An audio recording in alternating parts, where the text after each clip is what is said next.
Wanted to do something for the 4th of July, which is coming up in a few days, but I wanted to mention Robert Bellah, Civil Religion in America, Daedalus, 1967. 67, my graduate year in high school.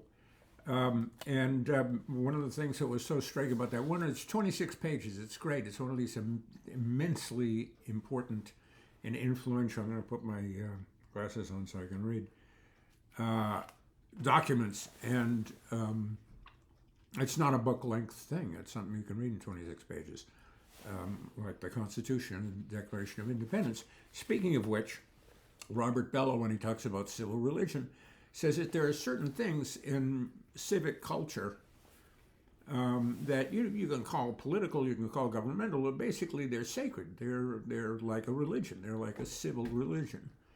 And one of those is the 4th of July. Another one is Memorial Day. And these are events. We have President's Day, but Memorial Day and July 4th are these memorials to people that, it's the ultimate sacrifice, it's the ultimate Christian ethic, which is, there's nothing more sacred than those who would give their lives so that others may be free. And that's also religion, and not just Christian religion. But we sacrifice in the military, and we have the military in mind since it's been certainly in the headlines. And we talk, we've only lost 13 people, and it could be more. And of course, there are others that are killed in war, and it's the enemy, and it's the collateral damage, the civilian innocents that are also killed. So there's a lot of death going on, and it conjures up, it summons up our spiritual instincts and our thinking about eternity and sacredness. And for many people, you can make fun of patriotism, and certainly, what a patriot is defined as has a lot of debates and, different ways of arriving at it, but still it's something that I think everybody resonates, that there's a degree of sacredness to it. And Bellah reminds us that there are things about America that we hold sacred as though they were a religion, and to which we hold religiously. And one is the Constitution, Declaration of Independence. All men are created equal. Remember that one?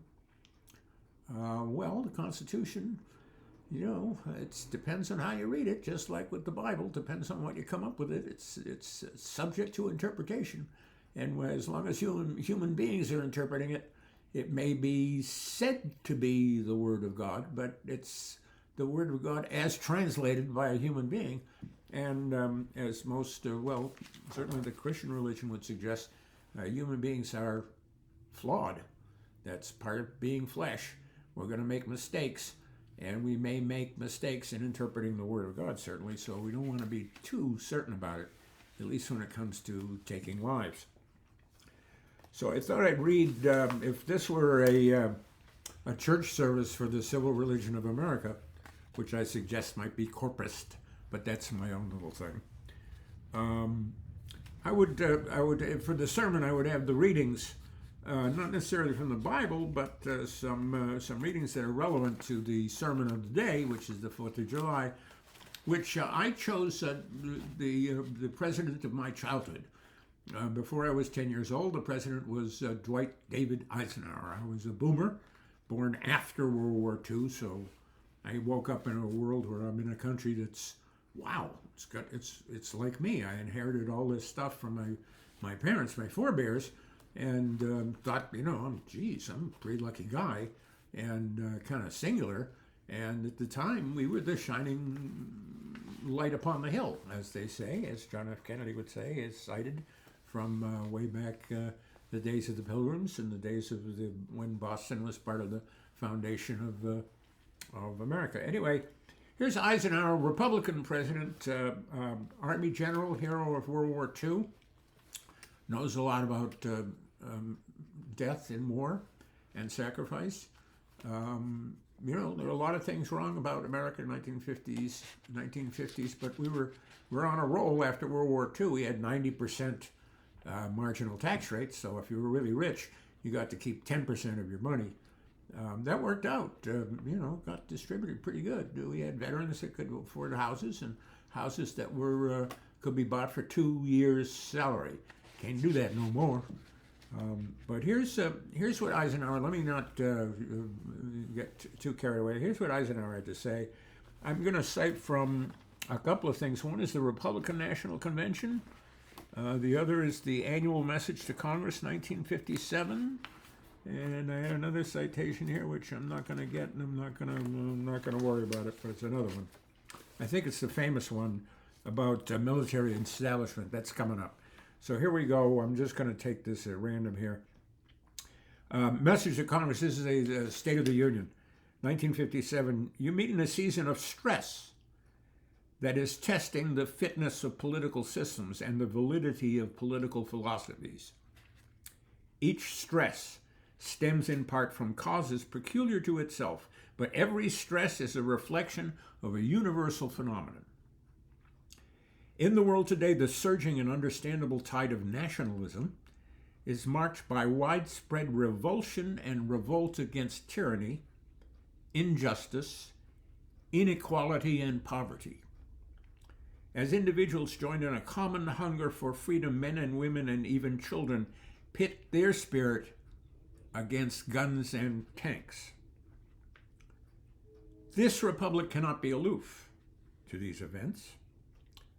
Our pledged word, our enlightened self-interest, our character as a nation commit us to a high role in world affairs, a role of vigorous leadership, ready strength, sympathetic understanding.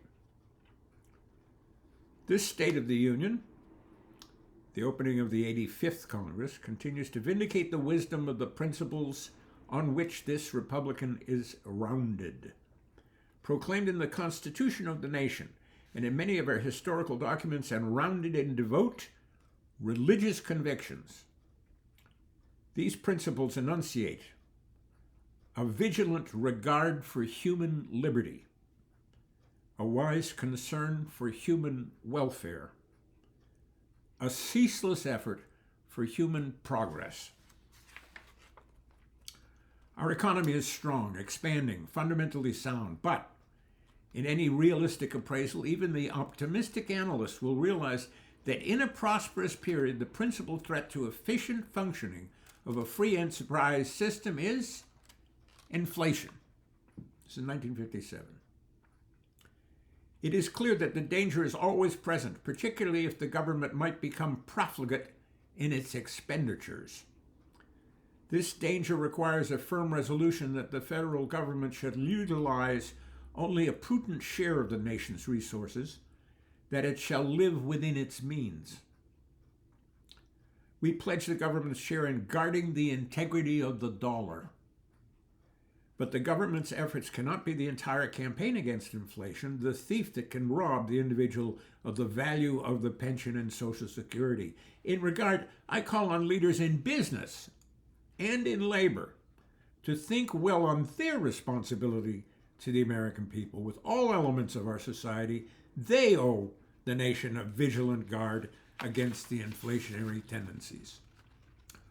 For our economy is to remain healthy, increases in wages and other benefits to labor, negotiated by labor and management, must be reasonably related to improvements in productivity. So look at your charts these days about how we are in terms of productivity and where wages are relative to that productivity, and compare it with the 50s. Such increases are beneficial, for they provide wage earners with greater purchasing power. Wage increases that outrun productivity, however, are an inflationary factor. Opposite at it, you apply those wages to productivity these days. All right, I'll move along. Sorry for breaking away from the text with my own little editorial commentary, but I hope you can tell the difference. In our modern world, it is madness to suppose that there could be an island of tranquility and prosperity in a sea of wretchedness and frustration. For America's sake, as well as the world's, we must measure up to the challenge of the second imperative, the urgent need for mutual economic and military cooperation. We are in the era of the thermonuclear bomb that can obliterate cities and can be delivered across continents. With such weapons, war has become not just tragic, but preposterous. With such weapons, there can be no victory for anyone. The third imperative of peace, he mentions another one. The first imperative is collective security. The principle that the idea of helping other nations to realize their own potentialities, political, economic, and military. The strength of the free world lies not in cementing the free world into a second monolithic mass, he's talking about communism, to compete with. It lies rather in the unity that comes of the voluntary association of nations which, however diverse, are developing their own capacities and asserting their own national destinies in a world of freedom and mutual respect. All right, back to the third imperative of peace. I'm sorry to be out of sequence. Without a moment relaxing our internal and collective defenses, we must actively try to bridge the great chasm that separates us from the peoples under communist rule. In those regions are millions of individual human beings who have been our friends, who themselves have sincerely wanted peace. For the years, the Iron Curtain was impenetrable. We were unable to talk to these individuals, invite them to see what life is like in a free democracy, or even get acquainted in any way. I think he meant, well, I wanted to mention maybe that's coming up.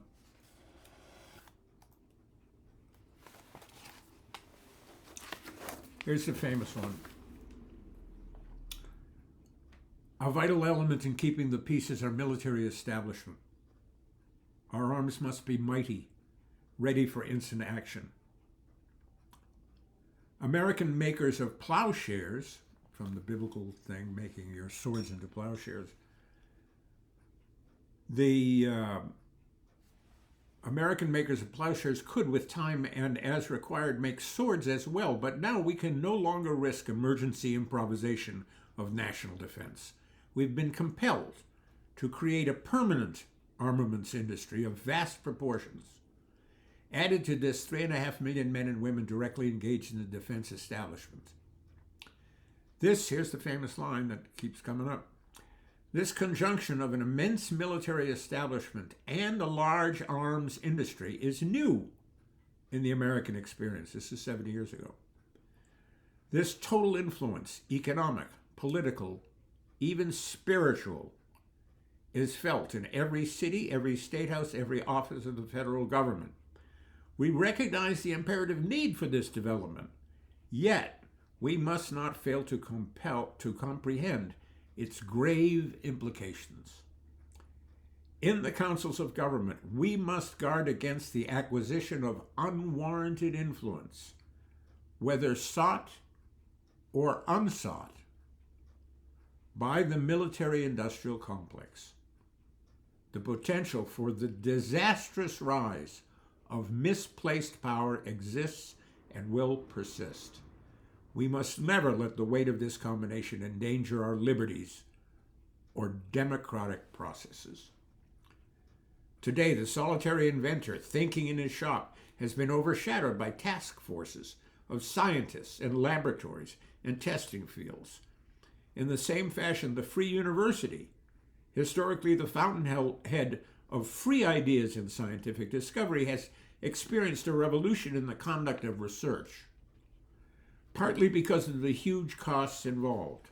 A government contract becomes virtually a substitute for intellectual curiosity. For every old blackboard, there are now hundreds of new electronic computers. The prospect of domination of the nation's scholars by federal employment, project allocations, and the power of money is ever present and is gravely to be regarded. Our government must avoid the impulse to live only for today, plundering for our own ease and convenience, the precious resources of tomorrow. We cannot mortgage the material aspects or assets of our grandchildren without asking the loss also of their political and spiritual heritage. America knows that this world of ours, ever growing smaller, must avoid becoming a community of dreadful fear and hate, and be instead a proud confederation of mutual trust and respect. Such a confederation must be one of equals. The weakest must come to the conference table with the same confidence as we do. That's Dwight Eisenhower, Republican president for 2 terms during my childhood in the 1950s, and that's my sermon, brothers and sisters, for the 4th of July.